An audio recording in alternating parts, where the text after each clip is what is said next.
దాటబడలేదా? పాత మొత్తం క్లియర్ చేసాం అన్న బాబాయ్కి పైసలు రెండు కాటలు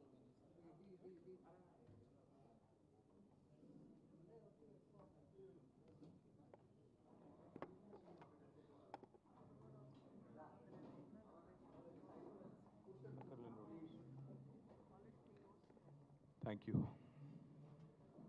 అందరికీ నమస్కారం. ఉమ్మడి ఆంధ్రప్రదేశ్ రాష్ట్రం 1956లో ఏర్పడ్డ తర్వాత, అంతకు పూర్వం భారతదేశానికి స్వాతంత్రం వచ్చిన తర్వాత అప్పటి ప్రధానమంత్రి జవహర్లాల్ నెహ్రూ గారు ఒక ఆలోచనతో భారతదేశము స్వావలంబన సాధించాలి అన్ని రంగాల్లో అనే ఒక ఉదాత్తమైన ఆశయంతో ఆలోచనతో ఆనాటి స్వతంత్ర భారత మొదటి ప్రభుత్వం కొన్ని ఆలోచనలు చేసింది. అందులో భాగంగా పంచవర్ష ప్రణాళికలు, అందులో భాగంగానే వివిధ రంగాలకు సంబంధించి నిష్ణాతులతో సలహాలు, సూచనలు ఇవన్నీ తీసుకొని స్వావలంబన, స్వయం సమృద్ధి సాధించడానికి పబ్లిక్ సెక్టార్లో కొన్ని కంపెనీలను ఏర్పాటు చేసి తద్వారా ప్రైవేట్ రంగానికి కూడా ఊతమిచ్చి భవిష్యత్తులో భారతదేశం ఉజ్వలంగా ఎదగాలి, స్వతంత్ర భారతదేశం మీద భారత పౌరులందరికీ ఒక విశ్వాసం, కొన్ని ఆశయాలు, ప్రపంచంలోనే ఒక ఉజ్వలమైన శక్తిగా ఎదగడానికి ఎన్నో అవకాశాలు ఉన్నాయనే ఉద్దేశంతో చాలా రంగాల్లో కొన్ని కీలకమైన నిర్ణయాలు తీసుకొని ఆనాటి అప్పటి ప్రభుత్వాలు స్వాతంత్రం వచ్చిన కొత్తలో మరి కొన్ని చొరవగా కొన్ని ముందడుగు వేసే కార్యక్రమాలు తీసుకున్నారు. అందులో ముఖ్యంగా ఫార్మాస్యూటికల్, లైఫ్ సైన్సెస్ సెక్టర్, జీవ ఔషధ రంగానికి సంబంధించి, లైఫ్ సైన్సెస్ సంబంధించి అప్పటి ప్రభుత్వాలు కొన్ని నిర్ణయాలు తీసుకొని ఐడిపిఎల్ అనే ఒక సంస్థని మన హైదరాబాదులో, ఆనాటి హైదరాబాద్ స్టేట్లో, తర్వాత ఉమ్మడి ఆంధ్రప్రదేశ్లో కలిసిన తర్వాత ఉమ్మడి ఆంధ్రప్రదేశ్లో కలపడం జరిగింది. ఈ ఐడిపిఎల్ అనే సంస్థ, Indian drugs and pharmaceuticals limited అనుకుంటాను దాని పేరు, సబ్జెక్ట్ టు కరెక్షన్.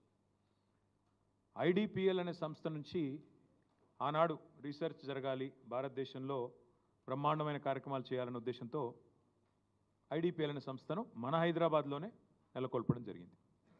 ఆ ఐడిపిఎల్ అనే సంస్థ ఎంత ఉజ్వలంగా పనిచేసింది, ఎంతమందిని తయారు చేసింది అంటే, తదనంతరం మన రాష్ట్రంలో ఫార్మాస్యూటికల్ రంగంలో పేరెన్నిక కలిగిన కంపెనీ డాక్టర్ రెడ్డి ల్యాబ్స్.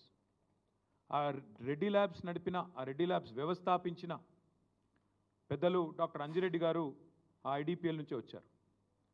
తదనంతరం ఆ రెడ్డి ల్యాబ్స్ నుంచి చాలామంది, ఇవాళ ఎంఎస్ఎన్ ల్యాబ్స్ అని ఎంఎస్ఎన్ రెడ్డి గారు, హెట్రో నుంచి వచ్చిన పార్థసారథి రెడ్డి గారు, తర్వాత ఆరోబిందో వాళ్ళు, వీళ్ళందరూ కూడా ఐడిపిఎల్ అనే పేరెంట్ సంస్థ నుంచే, అందులోంచి వచ్చిన వాళ్ళే వీరంతా కూడా. ఈ ఉపోద్ఘాతం అంతా మీకు ఎందుకు చెప్తున్నా అంటే, ఫార్మాస్యూటికల్ రంగంలో హైదరాబాద్ అనే మహానగరం, తెలంగాణ అనే రాష్ట్రం ఇవాళ భారతదేశంలో ఒక leader. 40% pharmaceuticals and bulk drugs భారతదేశంలో తయారయ్యేటిది మన తెలంగాణ, మన హైదరాబాద్ నుండే ఇవాళ వస్తూ ఉన్నాయి. ఇంకా ఒక అడుగు ముందుకేసి చెప్పాలి అంటే, కోవిడ్ సమయంలో పారాసిటమాల్కి ఎంత గిరాకీ ఉండేనో నాకంటే బాగా మీకే తెలుసు. ప్రపంచవ్యాప్తంగా పారాసిటమాల్కి షార్టేజ్ ఏర్పడింది. మనం డోలో రూపంలో తీసుకుంటాం, క్రోసిన్, డోలో.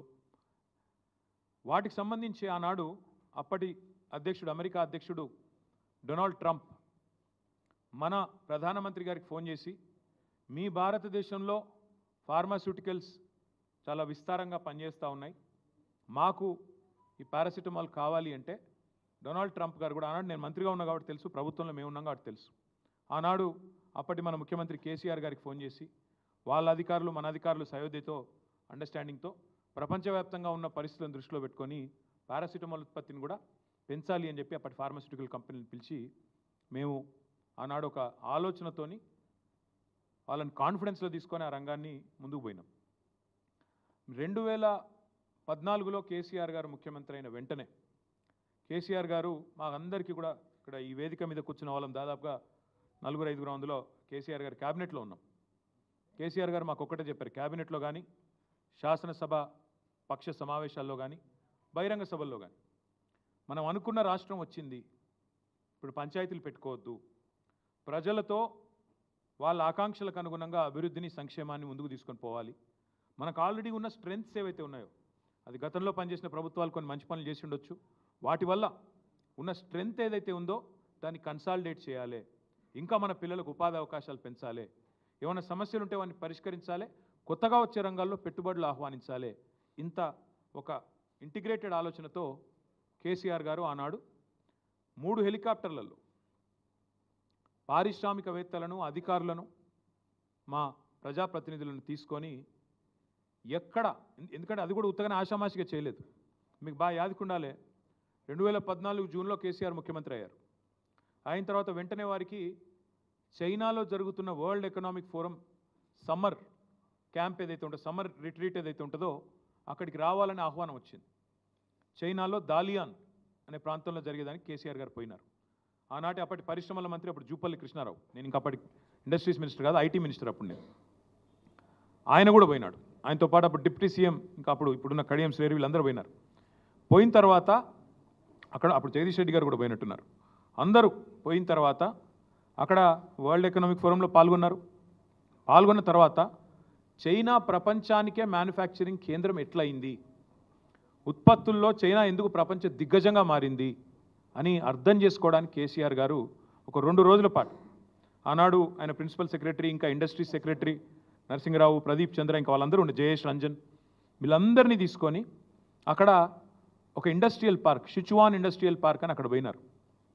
అది ఎంత పెద్ద ఇండస్ట్రియల్ పార్క్ అంటే 70,000 ఎకరాలలో విస్తరించి ఉన్న ఒక ఇండస్ట్రియల్ పార్క్. అది మొత్తం తిరిగి అక్కడ అధికారులను అడిగినారు, మీరు ఎందుకే ఇంత పెద్ద ఇండస్ట్రియల్ పార్క్ పెడతారు, దీనివల్ల లాభం ఏంది అన్నారు. వాళ్ళు ఒకటే చెప్పారు, సార్ ఎవల పాటికి వాళ్ళు యూనిట్లు ఎక్కడ పడితే అక్కడ చెట్టుకోకూడదు పుట్టకోకూడదు అన్నట్టు అయితే, మళ్ళీ ఎవలది వాళ్ళు ఎఫ్లూయెంట్ ట్రీట్మెంటు, ఎవలది వాళ్ళు పొల్యూషన్ కంట్రోలు, ఎవలది వాళ్ళు చేసుకుంటే ఎక్స్పెన్సివ్ ఎక్కువ అవుతుంది. అన్నిటినీ ఒక సమూహంగా తెచ్చి ఒక దగ్గర పెడితే common treatment facilities, common effluent facilities, common cooling facilities, common heating facilities, common electrical facilities, common utilities, ఇవన్నీ పెడితే ఎకానమీస్ ఆఫ్ స్కేల్ వస్తుంది. ఎకానమీస్ ఆఫ్ స్కేల్ అంటే ఏంది, ఒక చోట ఉండడం వల్ల కాస్ట్ ఆఫ్ ప్రొడక్షన్ తగ్గడానికి ఈ ఫెసిలిటీలన్నీ మళ్ళీ డూప్లికేషన్ లేకుండా, ఎవరిది వాళ్ళు మలమల చేసే అవసరం లేకుండా అన్నీ ఒక చోట పెడితే ఖర్చు తగ్గుతుంది, ఉత్పత్తి ప్రొడక్టివిటీ పెరుగుతుంది. తద్వారా ఈ పోటీ ప్రపంచంలో మీరు ప్రపంచంతో పోటీ పడడానికి అవకాశం ఉంటుంది అని చెప్పి వారు ఒక ఐడియా. పొల్యూషన్ కూడా పూర్తిగా నివారించవచ్చు, జీరో పొల్యూషన్. ఒకప్పుడు అంటే రామచంద్రాపురంలో, జీడిమెట్లలో, పాశమైలారంలో, పటాన్ చెరువులో, ఇంకొకడ మన నాచారంలో యూనిట్లు పెట్టినప్పుడు, ఫార్మా యూనిట్లు పెట్టినప్పుడు ఆధునికమైన టెక్నాలజీ లేదు. కానీ ఇప్పుడు వచ్చింది సార్, మీరు అనుకుంటే పక్కనే ఫార్మా యూనిట్ ఉన్నది అనే ఒక ఇది కూడా లేకుండా బ్రహ్మాండంగా జీరో పొల్యూషన్తో చేయొచ్చు, జీరో ఎఫ్లూయెంట్ డిశ్చార్జ్ అని చెప్పి వాళ్ళు చెప్పడం జరిగింది. అట్లాంటి ఫెసిలిటీస్ వచ్చినాయి, సాంకేతిక పరిజ్ఞానం వచ్చింది, అట్లా చేయండి అని చెప్పి వాళ్ళు చూపెట్టి మరీ చెప్పారు ఇట్లా చేయండి అని.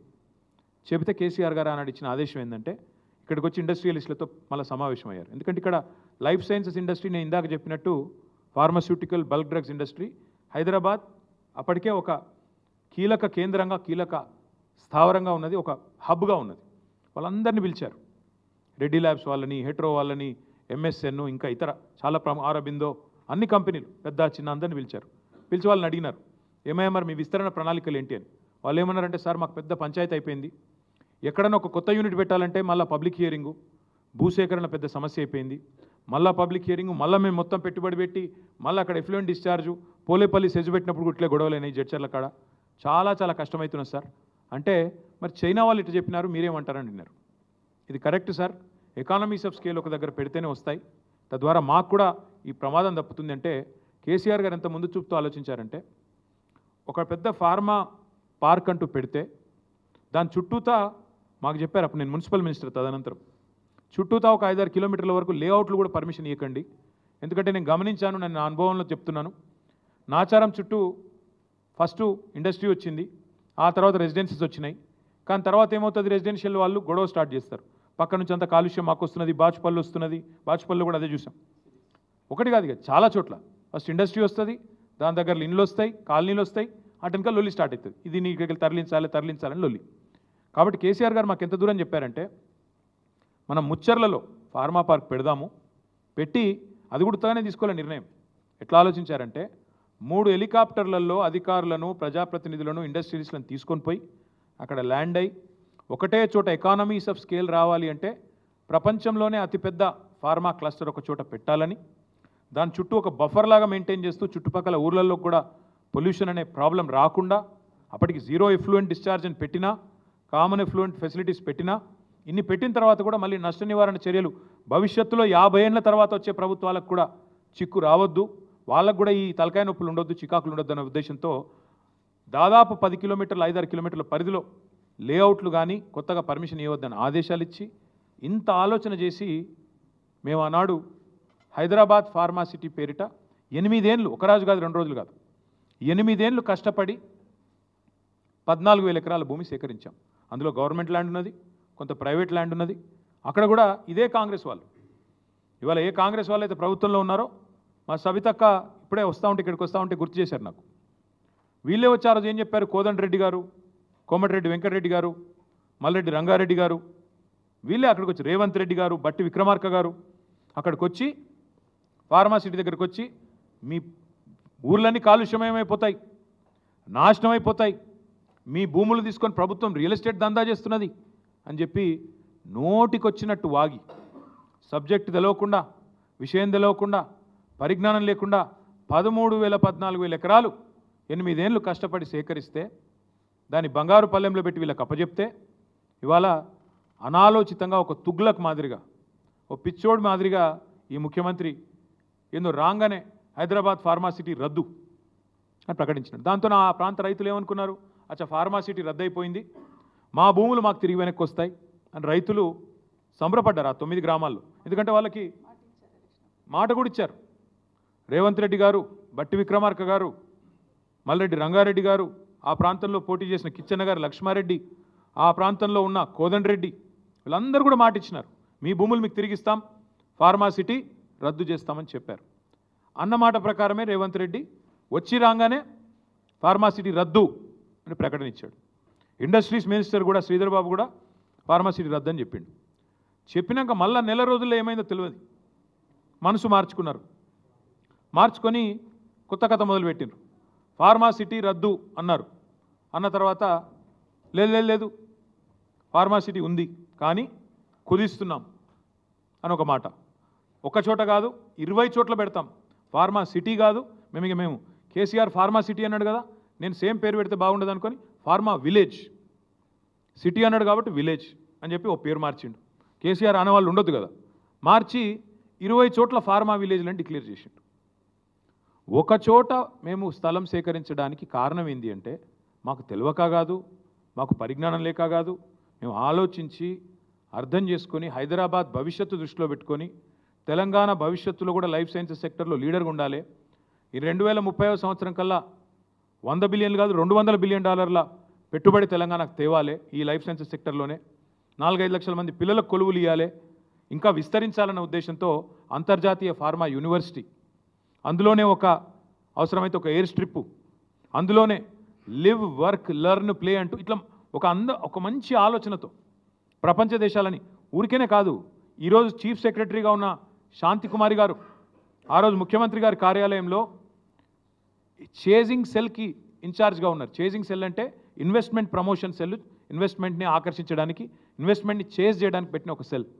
దానికి ఇన్ఛార్జ్గా శాంతి కుమారి గారు సెక్రటరీ టు చీఫ్ మినిస్టర్గా ఉన్నారు అన్నాడు, principal secretary to chief minister. ఆ మేడం ఆధ్వర్యంలో మా ఇండస్ట్రీ సెక్రటరీని ఐర్లాండ్కి, తర్వాత ఇంకా ఇతర ఫార్మా స్థావరాలు ఎక్కడెక్కడైతున్నాయో అన్ని చోట్లకు పంపారు. ఒక 5-6 దేశాలు పోయినారు వాళ్ళు, నాకు గుర్తు రావట్లేదు, ఐర్లాండ్, సింగపూర్, ఇంకెక్కడెక్కడో పోయారు. మేము పోలేదు, అధికారులు పోయారు. వాళ్ళని కూడా తిప్పి ఎట్లా పెట్టాలి మనం ఫార్మా అని చెప్పి ఆలోచన చేసి హైదరాబాద్ ఫార్మా సిటీకి మేము అంకురార్పణ చేయడం జరిగింది. కాకపోతే ఎలక్షన్ తర్వాత మొదలు పెడదాం, ఎందుకంటే అప్పటికే మొత్తం 13-14 ఎకరాలలో కామన్ ఫెసిలిటీస్ పోను ఒక నికరంగా 8,000 పైచిలకు ఎకరాలు మిగులుతోంది. దాన్ని ఎట్లా వినియోగించాలి అన్నప్పుడు డిమాండ్ చాలా ఎక్కువ ఉండే. చిన్న కంపెనీలు, పెద్ద కంపెనీలు అందరూ 200 ఎకరాలు కావాలి, 300 ఎకరాలు కావాలని ముందుకు వచ్చినారు. సో మేము ఆలోచనతో అక్క వాళ్ళు కూడా, సబితక్క, మంచిరెడ్డి కిషన్ రెడ్డి గారు వచ్చి, అన్న మరి యూనిట్లు పోతున్నాయని కేసీఆర్ గారికి చెప్పారు.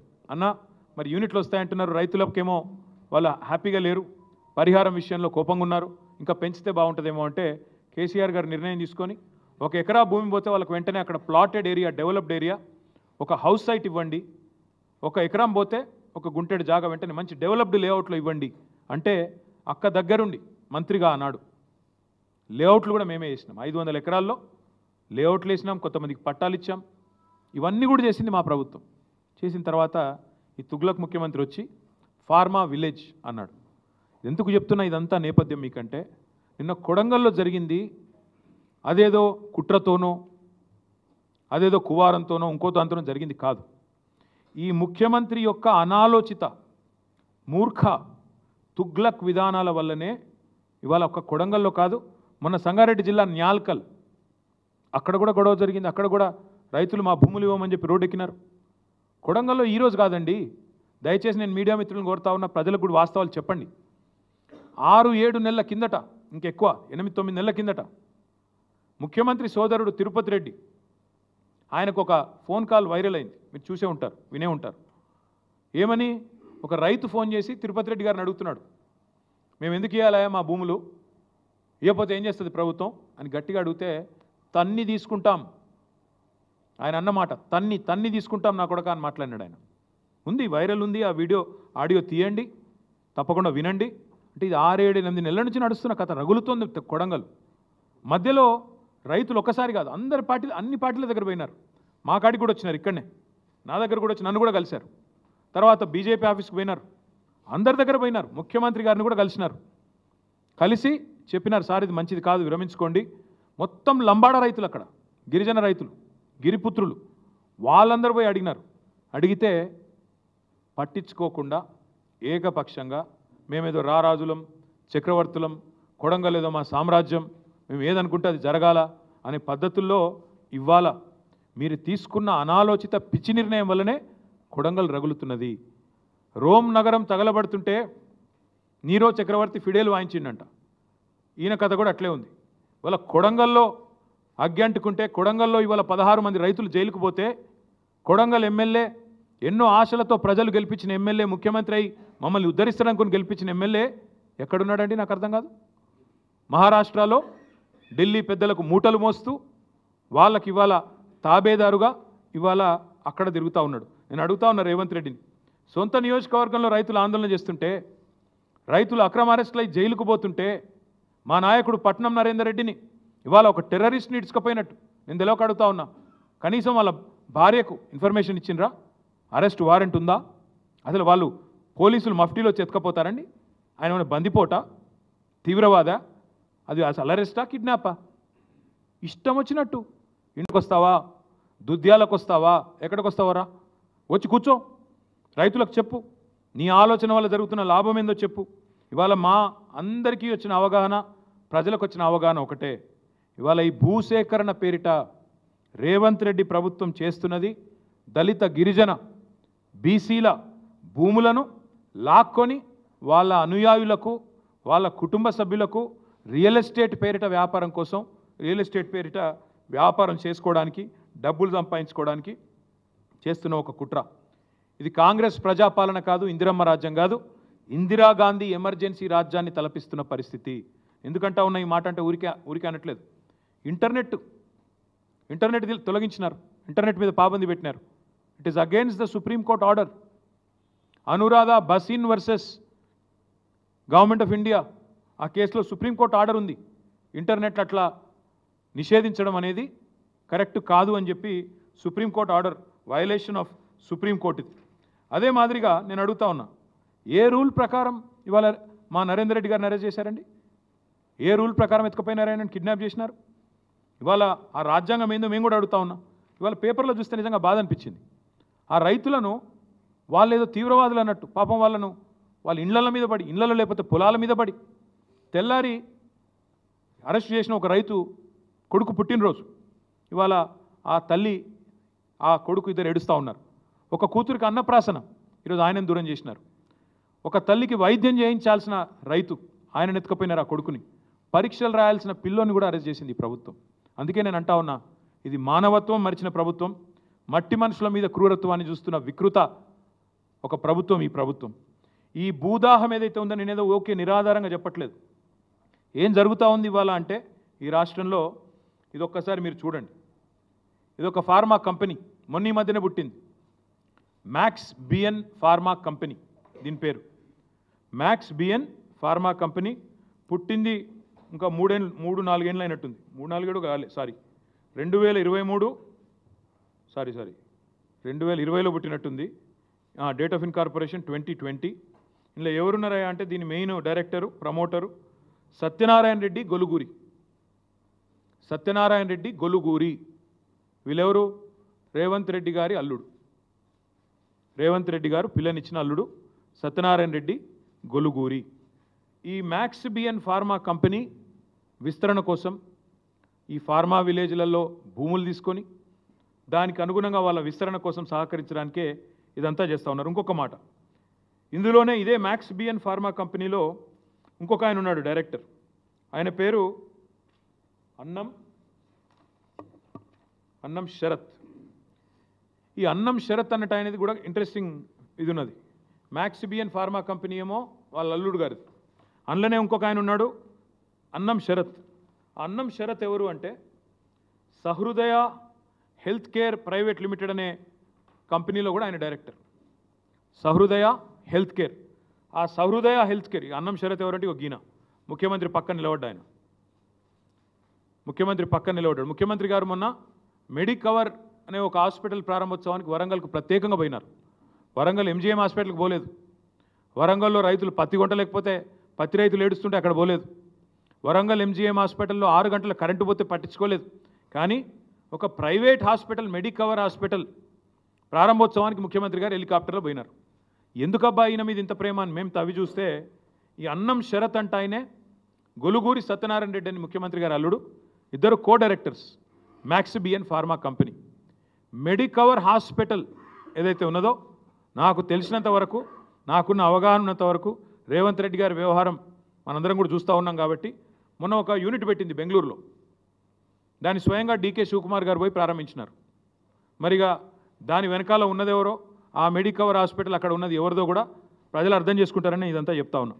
ఎందుకు చెప్తా ఉన్నా ఈ అన్ని వివరాలు ఇంత వివరంగా అంటే ఇవాళ ఫార్మా విలేజ్ల పేరిట జరుగుతున్న వికృత భూసేకరణ ప్రక్రియ ఏదైతే ఉన్నదో, ఇది మన ఆయన డీకే శివకుమార్ గారు అక్కడ మెడికవర్ ఓపెన్ చేసిన ఫోటో ఏది బెంగళూరులో. మళ్ళీ అక్కడే ఇదే అన్నం షరతు, ఇక మిగతా వాళ్ళు, ఇక మీకు అర్థమై ఉంటుంది కథ అంతా కూడా ఏం జరుగుతూ ఉంది. Medicover hospital, Max BN pharma, ఎందుకు ఫార్మా విలేజీలు, ఎందుకు ఉన్న ఫార్మా సిటీ రద్దు చేసి రాష్ట్రమంతటా ఫార్మా విలేజ్లు పెట్టాలనే వికృతమైన ఆలోచనలు మీకు అర్థం అయ్యే ఉండాలి. ఇక్కడ ఇంకొక మాట కూడా నేను గుర్తు చేస్తా ఉన్నా మీకు. ఇవాళ విచిత్రం ఏంటంటే ఇదేదో నిన్ననే పుట్టిన సమస్య అన్నట్టు సురేష్ అనే రైతు 7 ఎకరాలు ఆయన పోతా ఉంది. ఆయన ఇన్సిడెంటలీ టీఆర్ఎస్ నాయకుడు, ఎస్ టీఆర్ఎస్ నాయకుడే. ఆయనది కూడా 7 ఎకరాల భూమి పోతోంది. 7 ఎకరాల భూమి పోతుంటే, విలువైన భూమి పోతుంటే ప్రభుత్వం 30-40 లక్షల ఎకరాలు విలువ చేసే భూమిని 3-4 లక్షలకు గుంజుకుంటా అంటే కడుపు మొండదా? అడగద్దా? ఆయన ఏమైనా కొట్టిండా? దాడి చేసిండా? మర్యాదగా ఆంగ్లంలో నేను చూసిన మొత్తం వీడియో, ఇక్కడికి వచ్చేమో చూసుకునే వచ్చిన, మర్యాదగా ఆ కలెక్టర్ పేరు ప్రతీక్ జైన్కు తెలుగు వస్తుందో రాదో అన్న ఉద్దేశంతో హిందీలా ఇంగ్లీష్లా సురేష్ మంచిగా సంజాయించి చెప్తున్నాడు. సార్ అట్లా కాదు, ఇట్లా మీరు ఎందుకు తీసుకుంటున్నారు అని సంజాయించి చెప్పిండు తప్ప దాడి చేసిండా? చాలా పద్ధతిగా, సార్ భూసేకరణ అక్కడైతే మీటింగ్ ఇక్కడ ఎందుకు పెడుతున్నారు సార్, మీరు రైతులను కలవండి సార్, చాలా మర్యాదగా సంయమనంతో సురేష్ గారు మాట్లాడినారు. ఇవాళ సురేష్తోని మాట్లాడుడే తప్పట. మా పార్టీ నాయకునితో, మా పార్టీ ఎమ్మెల్యే ఎక్స్ఎమ్మెల్యే మాట్లాడితే తప్ప అంటే సురేష్తో మాట్లాడితే పట్నం నరేందర్ రెడ్డి కేసు. అసలు సురేష్ దాడే చేయలేదు. సురేష్ కడుపు మండి అడిగిండు.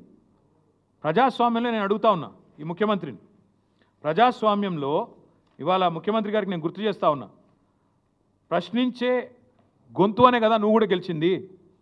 ప్రశ్నించే గొంతనే కదా మల్కాజ్గిరిలో ప్రశ్నించే గొంతునైతా అదైతా ఇదైతా నువ్వే కదా మొదలుపెట్టింది. ఇవాళ మరి రాజ్యాంగమే కల్పించిన హక్కు ప్రశ్నించడం. ప్రజాస్వామ్యంలో ప్రజలు ప్రశ్నించాలి అనేది ఒక మాట. ఇది కూడా చూడండి మీరు, తిరుపతి రెడ్డి గారు ఈయన రైతులు అందరినీ కలిసిండ్రండి. ఒక కేటీఆర్నే కలవలేదు, నరేందర్ రెడ్డినే కలవలేదు, అందరినీ కలిసిండ్రు. కొడంగల్ రైతులు తిరుపతి రెడ్డి దగ్గర పోయి మొరబెట్టుకున్నారు, ఎందుకంటే ముఖ్యమంత్రి కలవాడు కదా, ముఖ్యమంత్రి బిజీ. ఇక్కడ తిరుపతి రెడ్డి కూడా ఉన్నాడు, కలెక్టర్ కూడా ఉన్నాడు. సబ్జెక్ట్ ఏంటంటే రైతులందరినీ కలిసిండ్రు, ప్రతీక్ జైన్ని కలిసిండ్రు, కలెక్టర్ని కలిసి మొరబెట్టుకున్నారు, తిరుపతి రెడ్డిని కలిసి మొరబెట్టుకున్నారు, మా భూములు కాపాడండి అని చెప్పినారు. కానీ ఈరోజు విచిత్రమైన పరిస్థితి ఏంటంటే ప్రజాస్వామ్యంలో ప్రశ్నించే అధికారం లేనట్టు, నా భూమి నువ్వు గుంజుకుంటా అంటే కూడా నేను ఊరికైనా దండం పెట్ట, ఓకే అయ్యా నువ్వు ఎంత ఇస్తే గంతే తీసుకుంటా అని చెప్పి సాగిలపడాలన్నట్టు, నీ అనాలోచిత తుగ్లక్ విధానాలను కూడా ఎవడు ప్రశ్నించకూడదన్నట్టు, ఫార్మా విలేజ్ల పేరిట జరుగుతున్న భూభాగోతాన్ని ఎవరు నిలదీయకూడదు, ఎవరు అడగకూడదు అన్నట్టు నువ్వు చేస్తున్న వైఖరి ఏదైతే ఉందో మేము ఖచ్చితంగా గొంతు విప్పి ప్రశ్నిస్తున్నాం. రేవంత్ రెడ్డి సమాధానం చెప్పు. ఒకవేళ సురేష్ మా నరేందర్ రెడ్డిని కలవడం తప్పైతే, సురేష్ మరి నాతో వచ్చి కలవడమే తప్పైతే నేను అడుగుతా ఉన్నా రేవంత్ రెడ్డి గారిని, మరి మీరు రాహుల్ గాంధీ తెల్లారలేస్తే తిడతా ఉంటాడు అదానిని, ఏమని దేశాన్ని దోపిడీ చేస్తాడని తిడతాడు, దేశాన్ని దోపిడీ చేస్తున్నాడు అదాని అని చెప్పి రాహుల్ గాంధీ వ్యతిరేకిస్తూ మాట్లాడతాడు. మరి ఆయనతో నువ్వు కూడా రాసుకొని పూసుకొని తిరుగుతున్నావు కదా, దేశాన్ని దోపిడీ చేస్తున్న అదానితో రాసుకొని పూసుకొని తిరిగే రేవంత్ రెడ్డి గారిని మరి సీఎం పోస్ట్ నుంచి తప్పించాలా వద్దా? నిజంగా మీరు చెప్పింది అదే లాజిక్ అయితే సురేష్ గారు ప్రశ్నించడమే తప్పు, ఆ సురేష్ గారు వచ్చి నన్ను కలవడం, నరేందర్ రెడ్డితో ఫోన్ మాట్లాడడం తప్పైతే నేను అడుగుతా ఉన్నా, ఏం ఎవిడెన్స్ ఉందండి? సురేష్ దాడి చేసిండా, నరేందర్ రెడ్డి దాడి చేపించిండా? ఫోన్లో మాట్లాడటమే తప్ప మా నాయకుడు ఇంకో నాయకుడితో. కాబట్టి నేను అనేది రేవంత్ రెడ్డిని, ఈ ప్రభుత్వాన్ని, వెంటనే మీ మూర్ఖపు ఆలోచనలు మానుకోండి. ఫార్మా విలేజ్ల పేరిట రావణ కాష్టం చేస్తాం రాష్ట్రం అంటే ఊరుకోము. మీరు హైకోర్టును కూడా మోసం చేస్తున్నారు, నేను గుర్తు చేస్తూ ఉన్నా. హైకోర్టు జడ్జిలకు కూడా నేను విజ్ఞప్తి చేస్తూ ఉన్నా. హైకోర్టులో ముచ్చర్ల రైతులు, హైకోర్టులో కందుకూరు రైతులు పిటిషన్ వేసినారు, మా భూములు ఫార్మాకు వాడుతున్నారా దేనికి వాడుతున్నారో ప్రభుత్వం చెప్పాలంటే, హైకోర్టులోనేమో ఫార్మా సిటీ ఉన్నది అని చెప్తారు, బయటనేమో ముఖ్యమంత్రి గారు అట్టహాసంగా ఒకరోజు ఫ్యూచర్ సిటీ అంటాడు, ఇంకో రోజు ఫోర్త్ సిటీ అంటాడు, ఇంకో రోజు ఏఐ సిటీ అంటాడు, ఇంకో రోజు స్కిల్ యూనివర్సిటీ అంటాడు. ఎక్కడ పెడుతున్నావా ఇవన్నీ అంటే, ఒక్క ఇంచు భూమి సేకరించినవా అదనంగా ఎక్కడన్నా? గతంలో ఫార్మా సిటీ కోసం సేకరించిన భూముల్లోనే కదా ఇవన్నీ పెడతానంటుంది. మరి ఫార్మా సిటీ కోసం సేకరించిన భూములు కండిషనల్ ల్యాండ్ అక్విజిషన్. అది రంగారావు గారి భూమి ఉందనుకోండి, ఆ రంగన్నకు నోటీస్ వస్తుంది, ఏమని, ఇగో మీ భూమిని మేము ఫార్మా సిటీ కోసం తీసుకుంటున్నామని వస్తుంది. ఫార్మా సిటీ కోసం కాకుండా ఇంకా దేనికి మళ్ళీ ఇచ్చినా అది వెంటనే రద్దు అవుతుంది, వెంటనే నల్ అండ్ వాయిడ్ అవుతుంది ఆ ల్యాండ్ అక్విజిషను యాక్ట్ ప్రకారము. ఇదే మాట మేము అడిగితే అసెంబ్లీలో కూడా అడిగాం. లేదు లేదు లేదు మీరు చాలా తెలివిగా ప్రజల్ని తప్పుదోవ పట్టించే ప్రయత్నం చేస్తున్నారన్నారు. ఇవాళ తప్పుదోవ పట్టిస్తుంది ఎవరు? తప్పుడు పనులు చేస్తుంది ఎవరు? తప్పుడు కూతలు కూస్తున్నది ఎవరు? ఆ ఫార్మా సిటీ కోసం సేకరించిన భూముల్లో ఫోర్త్ సిటీ పేరిట రియల్ ఎస్టేట్ దందా చేస్తున్నాడు ఎవడు? నిన్న అక్క దగ్గరికి 300 ఫీట్ల రోడ్ వేస్తున్నాడు కొత్తగా, అక్కడ ఏదో 340 ఫీట్ల రోడ్డు. ఏనికి మేము ఆల్రెడీ రోడ్లు వేసినాం ఆ ఫార్మా సిటీకి, కందుకూరు నుంచి 4 లేన్ రోడ్ వేసినాం, ల్యాండ్ ఎక్విజిషన్ చేసినాం. పాపం రైతులను ఒప్పించి మెప్పించి మీ భూముల ధర పెరుగుతుందా, ఇక్కడ మంచిది జరుగుతాయని చెప్పి ఒప్పించి మేము చేసినాం. ఇలా కొత్తగా 340 ఫీట్ల రోడ్డు వేస్తే నిన్న మొత్తం సవితక్క దగ్గరికి వచ్చినారు రైతులు, అమ్మ మాది అక్కర్లేని రోడ్ వేస్తున్నారు కొత్తగా తీసుకుంటున్నారని. దాని వెనకాల ఏం జరుగుతుందని మేము తవ్వి తీస్తే అక్కడ కూడా మొత్తం ముఖ్యమంత్రి గారు అనుయాయులు భూములు కొంటా ఉన్నారు. ఎందుకంటే వాళ్ళకి ముందే తెలుసు రోడ్ ఎటుకెళ్ళి పోతుంది, ఇన్సైడర్ ట్రేడింగ్. ఇది జరుగుతున్న దందా. అందుకే నేను కొడంగల్ రైతులకు నేను విజ్ఞప్తి చేస్తూ ఉన్నా, ఎక్కడి నుంచో కాదు, ఈ ముఖ్యమంత్రి భాగోతం పట్టాల్సిన పని, భరతం పట్టాల్సిన పని, భాగోతాన్ని బయట పెట్టాల్సిన బాధ్యత కొడంగల్ నుంచే మొదలు పెడదాం. అవసరమైతే మా పార్టీ తరఫున మేమందరం కూడా కొడంగల్కి వస్తాం, తప్పకుండా ఆ రైతులకు అండగా నిలబడతామని చెప్పి కూడా తెలియజేస్తా ఉన్నాం. ఇవాళ మా నరేందర్ రెడ్డి గారిని అక్రమంగా కిడ్నాప్ చేశారు, అరెస్ట్ కూడా కాదు, కిడ్నాపే చేసినారు. మఫ్టీలో వచ్చి కేబీఆర్లో వాకింగ్ చేస్తుంటే ఒక దొంగనో బందిపోటునో తీవ్రవాదినో పట్టుకున్నట్టుగా మఫ్టీలో యూనిఫామ్ లేకుండా వచ్చి ఇలా ఎత్తుకొని పోయినారు. నేను అడుగుతా ఉన్నా, ఆయన భార్యకు సమాధానం చెప్పండి, కొడంగల్ రైతులకు సమాధానం చెప్పండి, ఎందుకు ఇంత అక్రమంగా అరెస్ట్ చేయాల్సి వచ్చింది, అక్రమంగా కిడ్నాప్ చేయాల్సి వచ్చిందో చెప్పమని చెప్పి నేను కోరుతా ఉన్నా. ఆయన ఒక ఎక్స్ఎమ్మెల్యే, మొన్నటిదాకా రేవంత్ రెడ్డిని ఓడించి అక్కడ ఎమ్మెల్యేగా ఉన్న వ్యక్తి, ఆయన టెర్రరిస్టా ఏంది? ఆపరేషన్ సడన్గా వచ్చి పొద్దున 6 గంటలకు వచ్చి ఎత్తుకపోవడం. అందుకే నేను చేసే విజ్ఞప్తి కొడంగల్ రైతులకు, భయపడకండి, మీ పక్షాన మేముంటాం. మీరు కోర్టుల్లో తప్పకుండా కొట్లాడతాం, న్యాయస్థానాల మీద మాకు విశ్వాసం ఉంది, న్యాయస్థానాల మీద మాకు విశ్వాసం ఉంది, కోర్టులో తప్పకుండా ఈ దుర్మార్గాన్ని ప్రశ్నిస్తాం. ఇప్పటికైనా ముఖ్యమంత్రి గారు కూడా వెంటనే ఈ ఆలోచన, మూర్ఖపు ఆలోచన మానుకోవాలని చెప్పి కూడా విజ్ఞప్తి చేస్తూ ఉన్నాం. నిన్న మొన్న జరిగిన విషయంలో కూడా ఖచ్చితంగా ప్రభుత్వం వివరణ ఇవ్వాలి, సంజాయిషి ఇవ్వాలి. బేషరతుగా ఆ 16 మంది రైతులను వెంటనే విడుదల చేయాలి. పట్నం నరేందర్ రెడ్డిని విడుదల చేయాలి. పొద్దున వీడియో చూసినాం ఆ రైతులది. వాళ్ళు నడవలేకపోతున్నారు. ఖచ్చితంగా పోలీసు వాళ్ళు వాళ్ళని కొట్టారు. మెడికో లీగల్ పరీక్షలు వెంటనే చేయాలి. నేను మేజిస్ట్రేట్ గారిని కూడా కొడతా ఉన్నా, దయచేసి మీరు ఆదేశించండి. వాళ్ళని రిమాండ్కి పంపే ముందే, వాళ్ళని మళ్ళీ తిరిగి జైలుకి పంపే ముందే వాళ్ళకి ఎక్కడెక్కడ వాళ్ళ శరీరం మీద దెబ్బలు ఉన్నాయో వెంటనే మెడికల్ ఎగ్జామినేషన్ చేయించాలి. వెంటనే మాకు ప్రభుత్వ వైద్యుల మీద నమ్మకం లేదు, ప్రభుత్వ వ్యవస్థ మీద నమ్మకం లేదు. ప్రైవేట్ వాళ్ళని పంపించండి, థర్డ్ పార్టీని పంపించండి, మేజిస్ట్రేట్ గారి చాయిస్. దయచేసి ఎగ్జామినేషన్ చేయించండి. వాళ్ళని చిత్రహింసలు పెట్టారని చెప్పి చెప్తా ఉన్నారు. నడవలేకపోతున్నారు. మీరు చూడండి వీడియో. అంటే మీరు భూములు ఇవ్వకపోతే కొడతారా? ఇక భూములు ఇవ్వకపోతే వాళ్ళ భూములు గుంజుకుంటందుకు జులుం చేస్తావు. అందుకే వారికి మేము అండగా ఉంటామని చెప్తూ, మరి ఈ నరేందర్ రెడ్డి గారిని ఒకసారి చూడండి. ఎంత దుర్మార్గంగా మఫ్టీలో వచ్చి పొద్దున్నే ఒక్కడన్నా పోలీస్ యూనిఫామ్లు ఉన్నాడా? వీళ్ళు పోలీసు వాళ్ళా లేకపోతే నిజంగానే దొంగలా? మాకేం తెలుసు, కిడ్నాపర్లా? ఎవడో మాకేమెరక. నోటీస్ లేదు, ఫ్యామిలీకి సమాచారం లేదు, ఇష్టం వచ్చినట్టుగా వచ్చి మఫ్టీలో వచ్చి 10 మంది గుండాగాళ్ళు ఎత్తుకపోతే అది కిడ్నాప్ అనాలా, అరెస్ట్ అనాలా? అందుకే వెంటనే ఈ ముఖ్యమంత్రి మూర్ఖపు ఆలోచనలు బంద్ చేయాలి. మీ అల్లుని భాగోతం, ఫార్మా కంపెనీల భాగోతం, పుట్టగొడుగుల్లాగా మీ కుటుంబ సభ్యుల సంస్థలు ఏవైతే వెలుస్తున్నాయో వీటన్నిటిని కూడా మళ్ళీ తదుపరి ధారావాహికంగా చెప్తూనే ఉంటాం, ప్రజల దృష్టికి తీసుకొస్తూనే ఉంటాం. కానీ ఫార్మా విలేజ్ల పేరిట చేస్తున్న దాష్టికాన్ని, రాష్ట్రాన్ని రావణ కాష్టంలా చేసే ప్రయత్నాన్ని మానుకోండి. ఇంకొక మాట, మా కందుకూరు రైతులు, మా ముచ్చర్ల రైతులు, యాచారం రైతులు ఎదురు చూస్తూ ఉన్నారు. మీరే మాట ఇచ్చిన ఎలక్షన్ ముందు ఫార్మాసిటీ రద్దు చేస్తాం, రాగానే భూములు తిరిగిస్తామన్నారు. ఎప్పుడు ఇస్తారో చెప్పండి, ఎప్పుడు ఇస్తున్నారో తేదీ చెప్పండి, ప్రకటించండి, వెంటనే నిర్ణయం తీసుకోండి అని చెప్పి డిమాండ్ చేస్తూ మీ అందరూ కూడా ధన్యవాదాలు, నమస్కారం.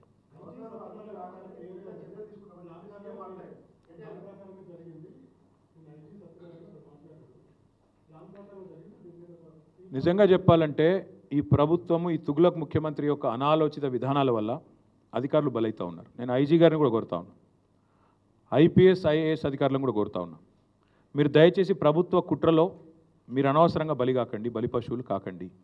ఎందుకంటున్నా అంటే ఇది ఈరోజు జరిగింది కాదండి, 8-9 నెలల నుంచి కొడంగల్ అట్టుడుకుతున్నది.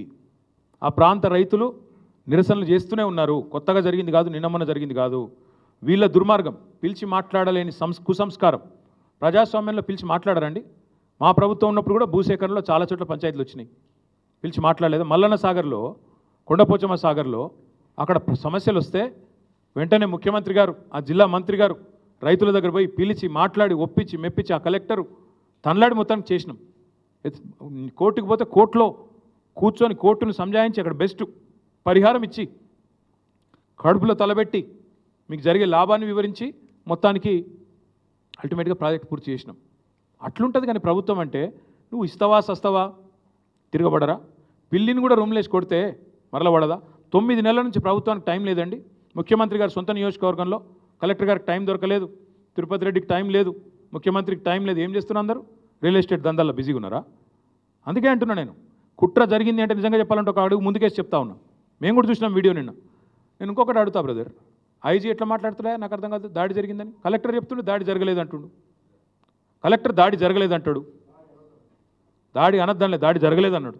నాకేం కాలేదు, దాడి జరగలేదు అన్నాడు ఆయన. మరి ఈయన దాడి జరిగిందని ఎట్లా చెప్తాడు? ఒక జిల్లా కలెక్టర్ ఏమో దాడి జరగలేదు అంటాడు, దాడి ఏం కాలేదంటాడు. ఈయన దాడి జరిగిందంటాడు. కుట్ర ఎక్కడిది అప్పుడు? ఇంకొక అడుగు ముందుకేసి చెప్తున్నాను నేను. మేము కూడా చూస్తున్నాం అసలు ఇది నిఘా వ్యవస్థ వైఫల్యం. కలెక్టర్ను మరి ఆయన గన్మెన్లు ఎడవేయినరు, పోలీసు వాళ్ళు ఎడవేయినరు. ఏమైనా జరిగితే వెంటనే ముందు ఆపాల్సిన వాళ్ళు ఎక్కడ పోయినరు? నేను ఒక్కడు కనబడలేదు. అంటే ఉద్దేశపూర్వకంగా ఆడ అశాంతిని రగిల్చి దాని పేరు మీద భూములు గుంజుకోవాలన్న చక్కర, దాని పేరు మీద బలవంతం చేసి వీళ్ళు మర్యాద ఇంటలేరని చెప్పి బెదిరించి గుంజుకునే చక్కర చూస్తుంటే అట్లే కనబడుతుంది కుట్ర. మరి ఇది మాకు ఇప్పుడు ఇంకోటి సురేష్ మా నాయకుడు, ఎస్. నరేందర్ రెడ్డి మా నాయకుడు, ఎస్. మరి సురేష్ భూమి పోతుంది, కొట్లాడా సురేష్? అడగద్దా? నోరు మూసుకొని కూర్చోవాలన్నా? తప్ప అది కూడా? సురేష్ నన్ను వచ్చి కలిస్తే తప్ప? వాళ్ళ పార్టీ వర్కింగ్ ప్రెసిడెంట్ నేను, నాకు కాకపోతే ఇంకొని చెప్పుకుంటాడు. వచ్చిండు చెప్పుకున్నాడు, ఆయన ఒక్కడు రాలే. 50-60 మంది రైతులు వచ్చిండ్రు. ఇక పెడతాడు ఐజీ గారు, మా మీద కేసు పెడితే పెట్టమని. నేను ఎందుకు వద్దంట? సురేష్ నన్ను వచ్చి కలిసిడే తప్పైతే నా మీద కూడా కేసు పెట్టమని. నేను ఎందుకు వద్దంట? పెట్టుకో. మొన్న 40 నిమిషాలు చెప్పినా కాగా సీఎం వాడో పిచ్చోడు, 40 నిమిషాలు చెప్పిన. ఇంకెన్నిసార్లు చెప్పాలి నాకు అర్థం కాదు. 40 నిమిషాలు వివరంగా చెప్పిన ఏం చేస్తావో చేసుకో అని చెప్పి ఇంకేం చెప్పాలి ఎన్నిసార్లు చెప్పాలి ఏం ఫార్ములా అయ్యి మనకి తెలిసిన ఒకటే ఒక ఫార్ములా రియల్ ఎస్టేట్ ఫార్ములా అది తప్ప ఇంకేం ఫార్ములా తెలియదు ఆ రియల్ ఎస్టేట్ ఫార్ములా బ్యాగులు మోసే ఫార్ములా ఈ ఫార్ములాలు తప్ప వేరే ఫార్ములాలు అర్థం కావు అది ఫార్ములా అయ్యి అంటే తెలుసా ఆయనకి ఏమన్నా ఏం తెలుసు ఏం మాట్లాడతాడు ఊకే ఒకటేనా ఇక ఇంకోటి బ్రదర్ నేను ఇంకోటి యాద్ చేస్తున్నా మీకు 11-12 నెలల్లో మీకు కూడా బోర్ కొట్టాలి అరే ఓ రోజు కాళేశ్వరం స్కాము ఓ రోజు ట్యాపింగ్ స్కాము ఓ రోజు డ్రగ్స్ స్కాము ఓ రోజు ఇంకో స్కామ్ ఇవేనా ఊకే కథలిగా రైతులేంది వాళ్ళ గోసేంది భూములు గుంజుకునుడేంది రైతు బంధు ఎగ్గొట్టుడేంది తులం బంగారం ఏడవాయే 6 గ్యారెంటీలు ఏడదొచ్చినాయి దీని గురించి అడుగుడు లేదా మీడియా కూడా మేము తేరగా దొరికినా మమ్మల్ని అడుగుతారు వాని ఎందుకు అడుగుతలేరు మీరు ఎవరు బ్రదర్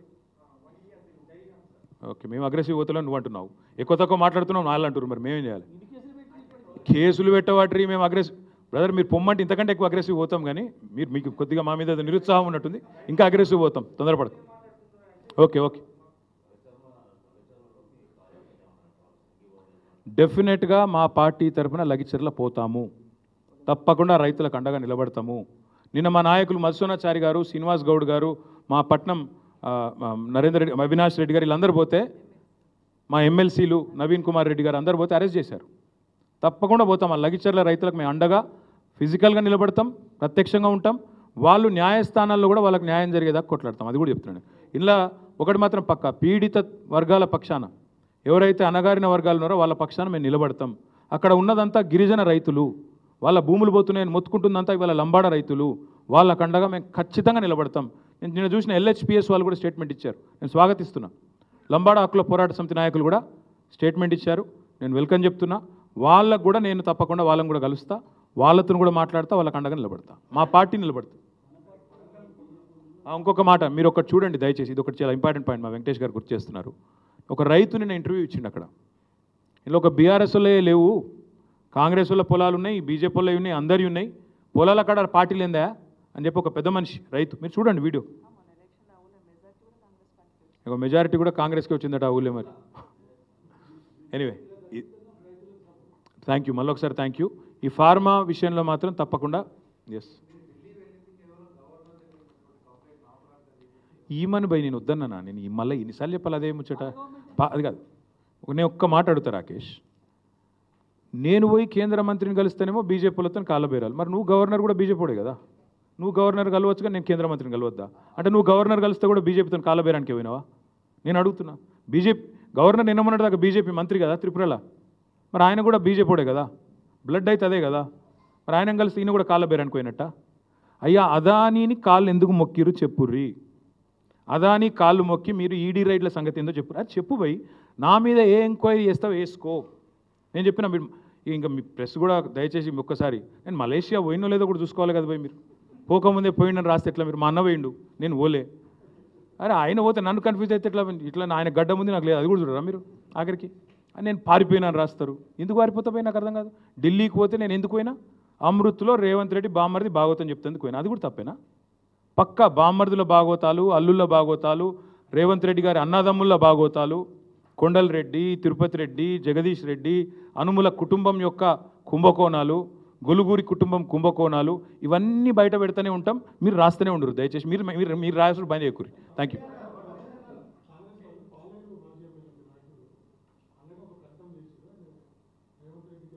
ఆయనకు అవగాహన లేదు ఆయన ఎప్పుడైనా వస్తే నేను మాట్లాడి అన్ని విషయాలు చెప్తాను ఏమంటారు అదే ప్రోగ్రాంలో రేవంత్ రెడ్డి గారు ఇంకో మాట చెప్పారు T hub and startup policy of Telangana is the best policy in India అని కూడా చెప్పిండు ఇక నేను ఏమంటున్నా అంటే రేవంత్ రెడ్డి ఎక్కడేం మాట్లాడతారో ఎవరికి తెలియదు కానీ కొడంగల్ గురించి మాట్లాడదాం ఇక ఇంకో రోజు మాట్లాడుకుందాం ఎందుకంటే మీరు మలుపుతారు మళ్ళీ ఇక చేద్దాం ఇరాయిలేదు కానీ రైతులకు తీసుకొని స్వావలంబన స్వయం సమృద్ధి సాధించడానికి పబ్లిక్ సెక్టార్లో కొన్ని కంపెనీలను ఏర్పాటు చేసి తద్వారా ప్రైవేట్ రంగానికి కూడా ఊతమిచ్చి